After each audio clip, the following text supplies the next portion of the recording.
The following program is made possible by Wells Fargo. Wells Fargo, the next stage. Who is going to lead San Mateo County schools into the future? The two candidates for county school superintendent are here. The game is politics. The game is on.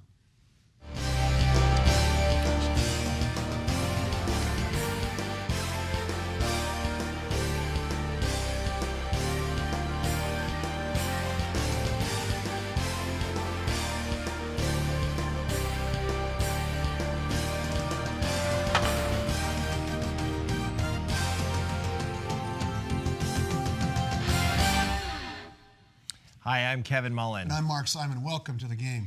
Low pay, long hours, achievement gaps. Teachers face any number of difficult challenges and increased expectations to prepare our children for a complex economic and employment environment. Two candidates, Nancy Magee and Gary Waddell, are running for the one office where all of these issues come together: San Mateo County Superintendent of Schools. It is the only truly contested countywide race on the ballot. Nancy Magee is Associate Superintendent of Student Services in the County Office of Education, which means she is in charge of the direct programs that affect student life, including the complex issue of ensuring students are safe at school. Gary Waddell is Deputy Superintendent, whose responsibilities include instructional services and curriculum, which means he is responsible for ensuring schools carry out the mandated state educational programs. Both have an extensive background in education, and throughout the show we'll be putting up their campaign website addresses so you can learn more and do further research on your own. Both of you, welcome, and thank you for running for this office. Let's start first, just what are your top priorities? If you were elected, Nancy Magee, what are your top school priorities? Sure. Excuse me. My top priorities are absolutely safe schools. I've been working on that issue in San Mateo County for more than 8 years. High quality early learning is the way to close the achievement gap, and we have a great start with that idea in San Mateo County. Would like to continue that. And finally, I think we need to broaden the definition of success for all students and expand career and technical education so students who are going to college or not going to college have equally obvious paths forward into success. So vocational programs, for example, which were pretty profound or pronounced 25, 30, 50 years ago, but they're a lot less present now. Is that what you're saying? Yes, absolutely. I mean, vocational has a sort of a connotation that it's lesser than, and I think the word now is career and technical. Those kinds of jobs, the skilled labor jobs, actually involve lots of technical knowledge and skills. So we want to have clear pathways to community college and other apprenticeship and internship programs so that students can see themselves being successful in the future and have a pathway to get there. Yeah, lesser than until you need a plumber. Gary, what are your priorities? Thank you first for having us. It's the first one really is running an efficient and effective county office of education that is forward-thinking and that leads not only in San Mateo County but is a model throughout the state. Built on that, I really have a passion around world-class schools for every child. And in my view, those are the schools that occur at the intersection of equity and innovation. And I think we have a unique opportunity in San Mateo County to leverage that work. Educating the whole child, after Prop 13 and when California really was near the top of the nation, and now we're really near the bottom of the nation in per pupil funding, we lost a lot of programs of great import, such as arts programs, civics, social emotional learning, environmental education, sustainability.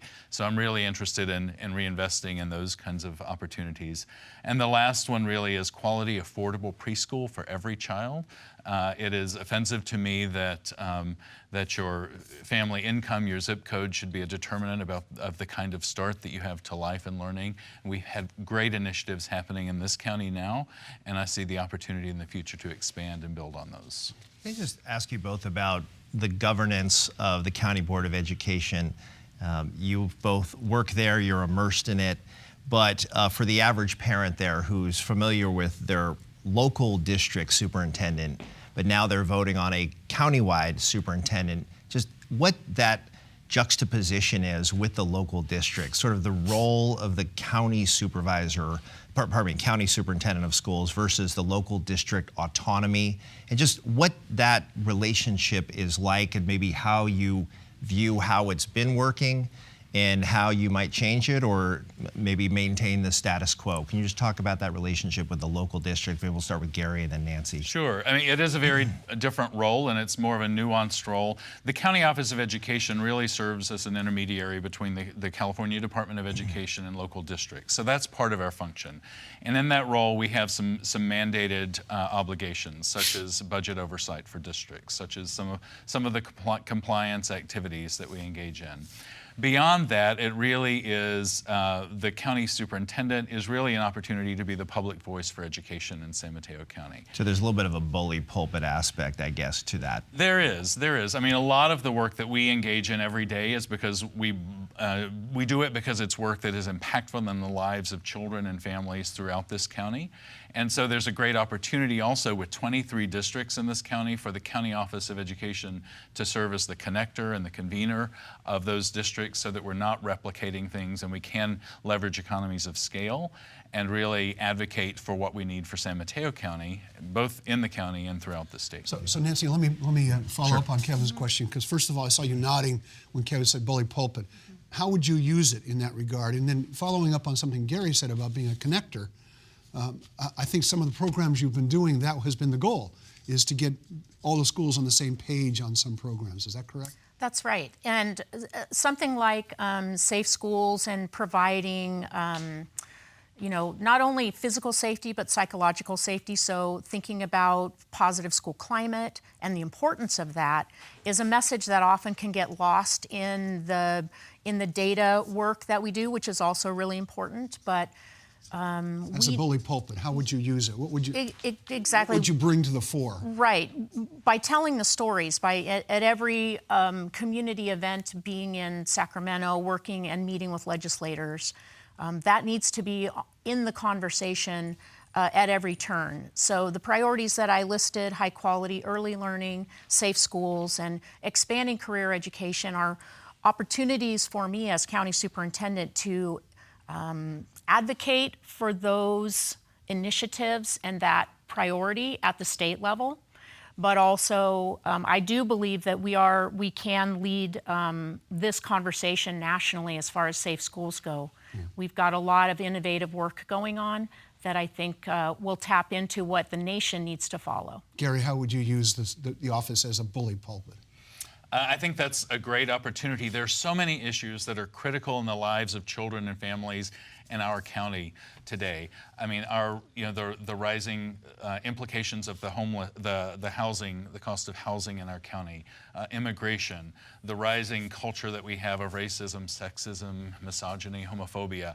I think it's an opportunity for us to really link arms and stand together and say, these are our values and this is what we stand for in this community. And I think that is, it's always been an important role, but now in today's political climate, more than ever, I think that's a role that we have to step up to.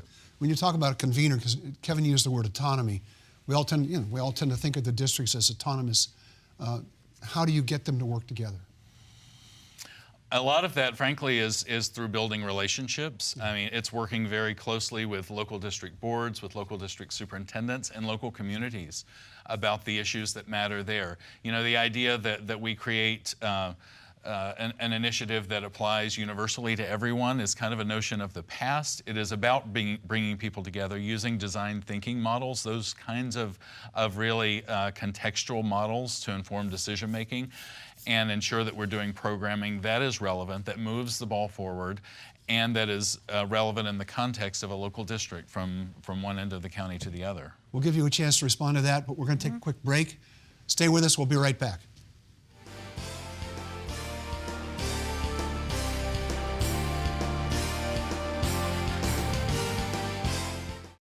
It's been over 150 years since Wells Fargo first opened for business. Since then, we've enjoyed your community support, and we're passionate about returning it. Every day, Wells Fargo team members roll up their sleeves and donate their time to organizations and charitable groups throughout the Bay Area. Nationally, we've committed even more. In just the past 2 years alone, we've donated over $70 million to support schools and educational programs. It's a commitment we're proud of. Wells Fargo, the next stage.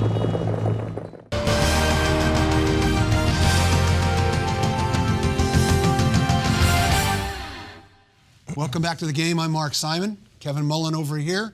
And over here we have the two candidates for County Superintendent of Schools, Nancy Magee, Associate Superintendent, and Gary Waddell, who is the Deputy Superintendent. We were talking about knitting districts together, and I know the point you want to make is that that's work you've already been doing. It is work, and what we need to do is really honor the local personalities and issues that our districts face, so getting to know each of those communities and school districts really well, and then also finding the places where it makes sense to do something as a county. And as we look at, equitable funding across the county, we have to work together in that. We might have different budgets and different resources to use, but as we move forward to solutions, that's one of those areas where we all do need to stand together in whatever that solution will be.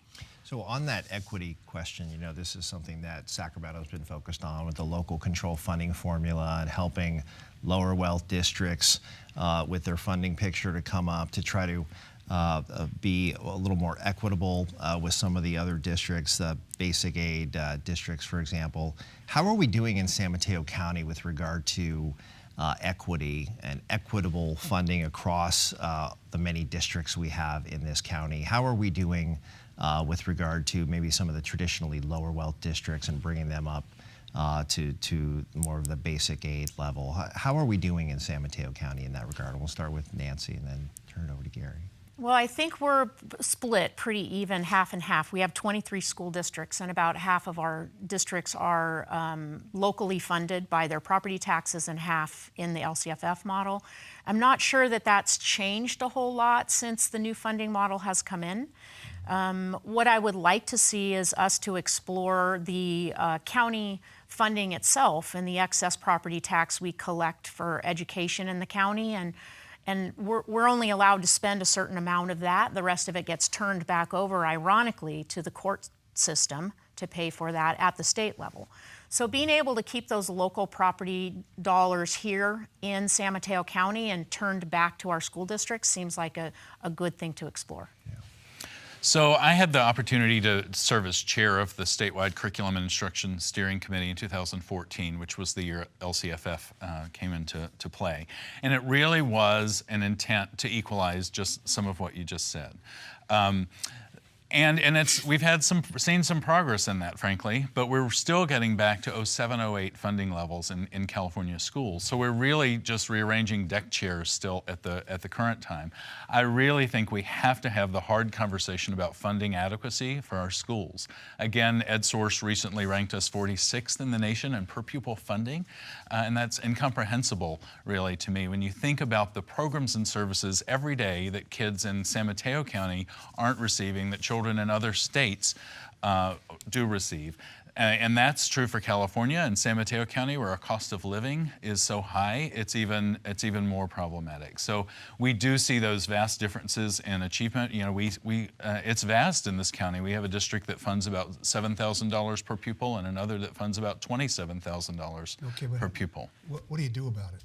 Well, I think there are short-term solutions. We can look at shared services. We can look at making smart investments. We can provide economies of scale. But again, those are rearranging deck chairs until we have looked for long-term sustainable fixes to the way that we fund schools in California. And I think there's an absolute obligation for the county superintendent to be involved in that conversation, because I think it relates to the everyday lives of children and their schools in San Mateo County. You talked about programs and they're not receiving.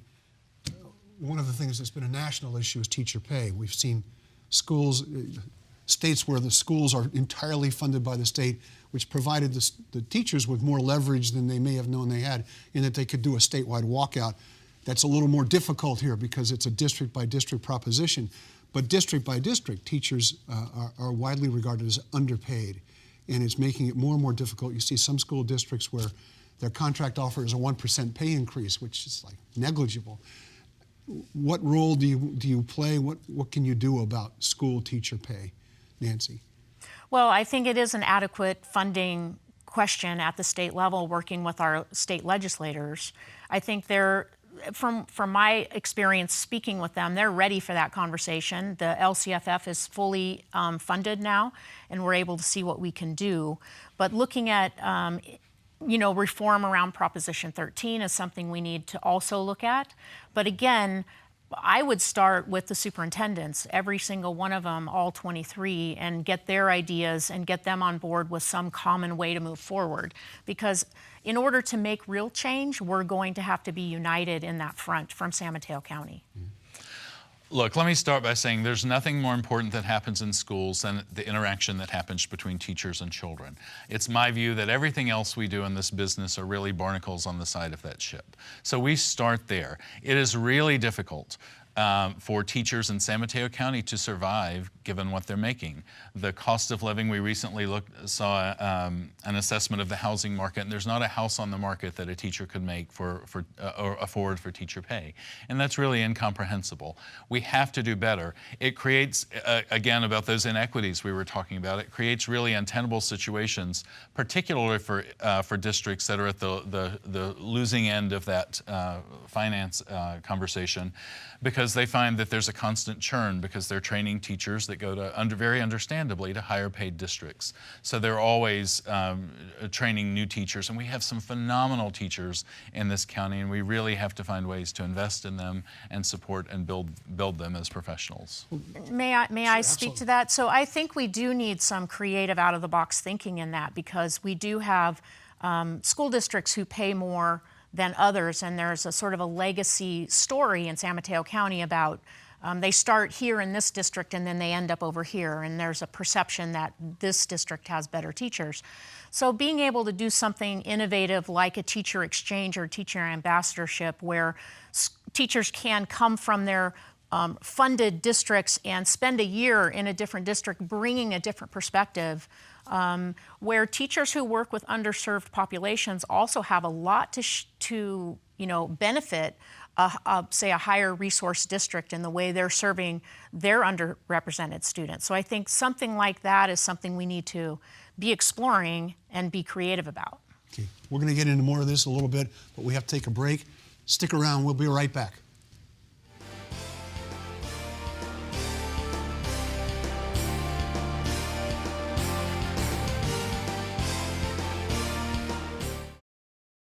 It's been over 150 years since Wells Fargo first opened for business. Since then, we've enjoyed your community support, and we're passionate about returning it. Every day, Wells Fargo team members roll up their sleeves and donate their time to organizations and charitable groups throughout the Bay Area. Nationally, we've committed even more. In just the past 2 years alone, we've donated over $70 million to support schools and educational programs. It's a commitment we're proud of. Wells Fargo, the next stage.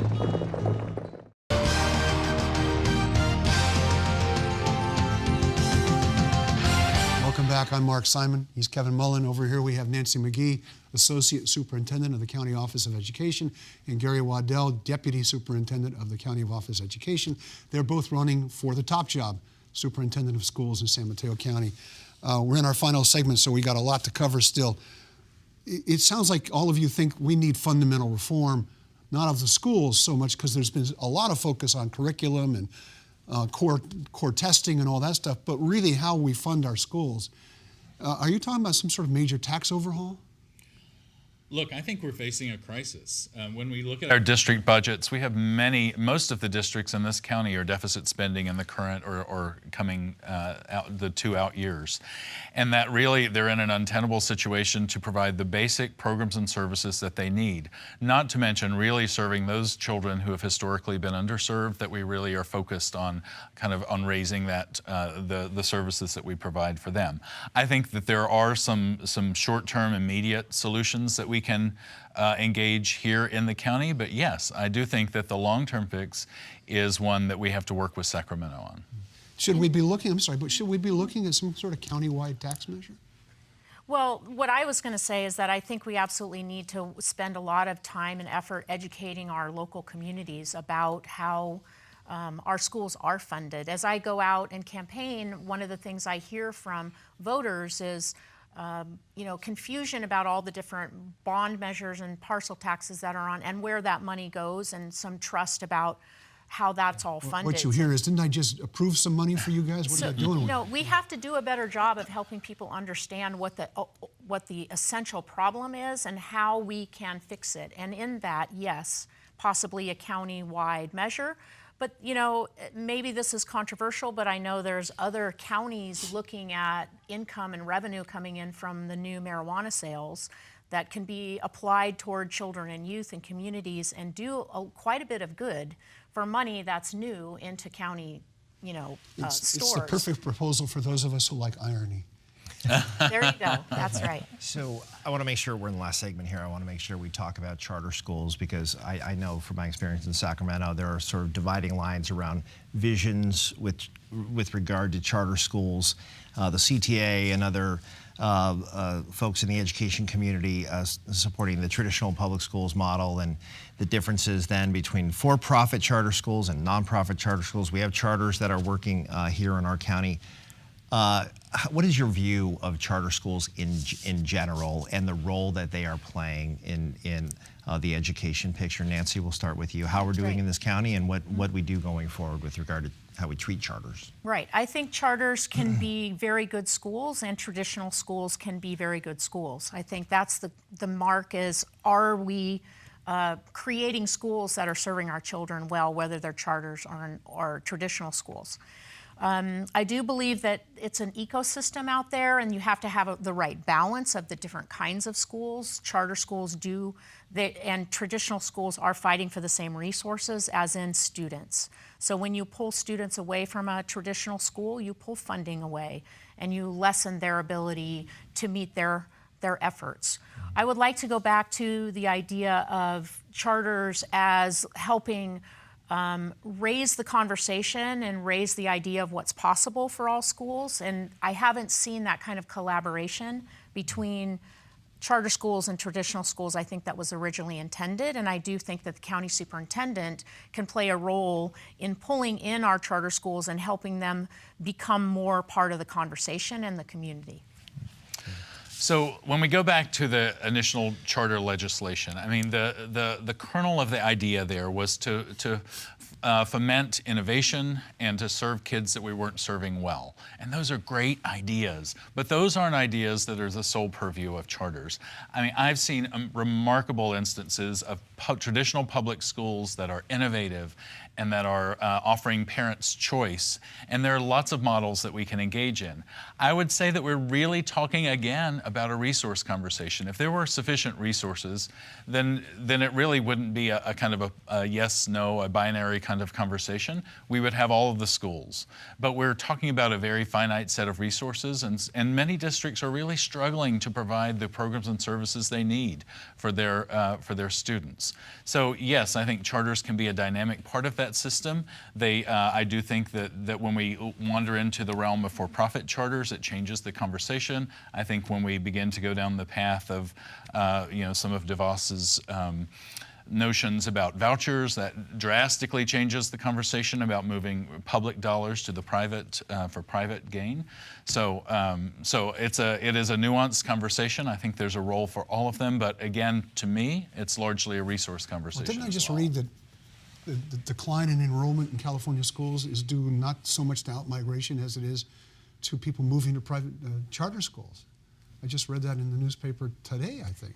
Well, it could be. I mean, Los Angeles County has quite a few students in the California, formula, and that's a place where there's a lot of charter schools and a lot of movement.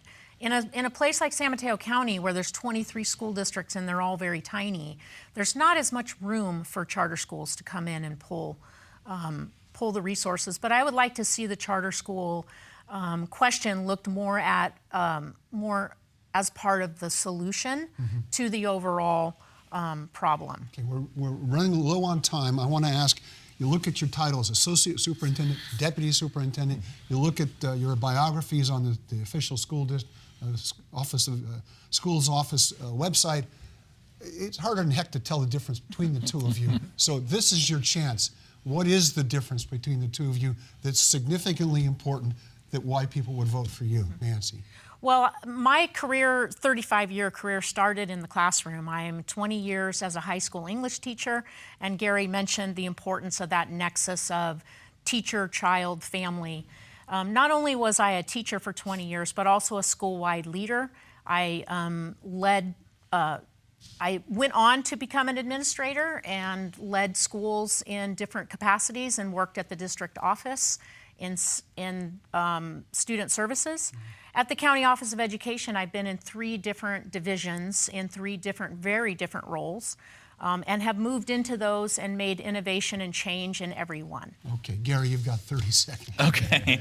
Look, I mean, I spent my career as a counselor, as a principal in multiple sites, which is a critical piece of background. I was a foster parent for special needs kids, which I think gives you an insight that you don't have otherwise.